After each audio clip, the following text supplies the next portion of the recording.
আপনি যদি মনে করেন গাজা দখল করলেই তাদের এই সন্ত্রাসবাদ থেমে যাবে, আপনি ভুল করছেন। যতক্ষণ পর্যন্ত তারা বিশ্বকে নিয়ন্ত্রণ না করছে, বিশ্বকে শাসন না করছে, তারা ক্ষান্ত হবে না। এবং তাদের মূল রাজনৈতিক পটভূমি এবং ভৌগোলিক অবস্থানটা কি হবে সেটাও তারা মেনশন করেছে। তারা চায় পুরো হোলি ল্যান্ডটা দখল করতে। এখন আপনি প্রশ্ন করতে পারেন যে ভাই হোলি ল্যান্ডটা কি? উত্তর হচ্ছে, হোলি ল্যান্ড হচ্ছে সেই জায়গা ইরাকের ইউফ্রেটিস নদী থেকে শুরু করে মিশরের নীল নদ পর্যন্ত। আই রিপিট, ইরাকের ইউফ্রেটিস নদী থেকে শুরু করে মিশরের নীল নদ পর্যন্ত এই পুরো জায়গাটাকে বলা হয় হোলি ল্যান্ড, অর্থাৎ পবিত্র ভূমি, আরদুল মুকাদ্দাসা। কোরআনে বলা হচ্ছে আরদুল মুকাদ্দাসা, ওদের স্ক্রিপচারে বলা হচ্ছে হোলি ল্যান্ড।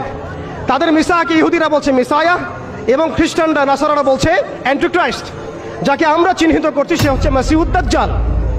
তারা এই হোলি ল্যান্ডটাকে স্বাধীন করতে চায়। তারা মিশরের নীল নদ থেকে শুরু করে ইরাকের ইউফ্রেটিস পর্যন্ত পুরো জায়গাটাই দখল করতে চায়। আপনারা যদি মনে করেন গাজা দখল করার পর তাদের এই হামলা থেমে যাবে, আপনি ভুল করছেন। তারা ততক্ষণ পর্যন্ত ক্ষান্ত হবে না যতক্ষণ পর্যন্ত তারা হোলি ল্যান্ডটা দখল না করছে। এবং শেষ জামানায় যে বৃহত্তর মালহামা বা মহাযুদ্ধের কথা বলা হয়েছে, সেই যুদ্ধ হবে ইরাকের ইউফ্রেটিস নদীর সোনার পাহাড়কে কেন্দ্র করে। আস্তে আস্তে সময় সেদিকে এগিয়ে যাচ্ছে।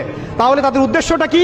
তাদের উদ্দেশ্য হচ্ছে হোলি ল্যান্ডটাকে দখল করে সেখান থেকে তারা দাজ্জালের শাসন কায়েম করতে চায় সারা বিশ্বে। কারা চায়? জায়নিস্টরা চায়। এই ডটসগুলো যদি আপনি মিলাতে না পারেন এবং শুধু বাইরের চোখ দিয়ে আপনি দেখেন, ভিতরের চোখটাকে অন্ধ রাখেন, আপনি এই ওয়ার্ল্ডের জিও পলিটিক্স বুঝতে পারবেন না।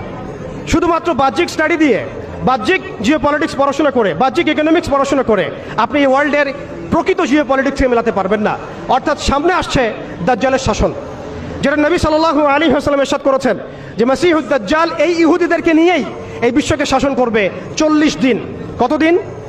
40 দিন। এবং তার প্রথম দিনটা হচ্ছে 1 বছরের সমান, দ্বিতীয় দিনটা হবে 1 মাসের সমান, এবং তৃতীয় দিনটা হবে 1 সপ্তাহের সমান। বাকি দিনগুলো হবে আমাদের দিনের মতোই। এই কথাটা আমাদের প্রিয় নবী মুহাম্মদ রাসূলুল্লাহ সাল্লাল্লাহু আলাইহি ওয়াসাল্লাম তার পবিত্র জবানে বলে গিয়েছেন বিধায় বিশ্ব এদিকে এগিয়ে যাচ্ছে। সারা বিশ্বে আপনি দেখবেন ইহুদি এবং খ্রিস্টানদের মধ্যে একটা গ্রুপ আছে, একটা দল আছে যারা একে অপরের বন্ধু। এই মুভমেন্টের নাম হচ্ছে জায়নিস্ট মুভমেন্ট। আল্লাহ পাক তাদেরকে আমাদেরকে বন্ধুরূপে গ্রহণ করতে নিষেধ করেছেন। আল্লাহ পাক বলেছেন বা'দুহুম আউলিয়াউ বা'দ, এরা একে অপরের বন্ধু।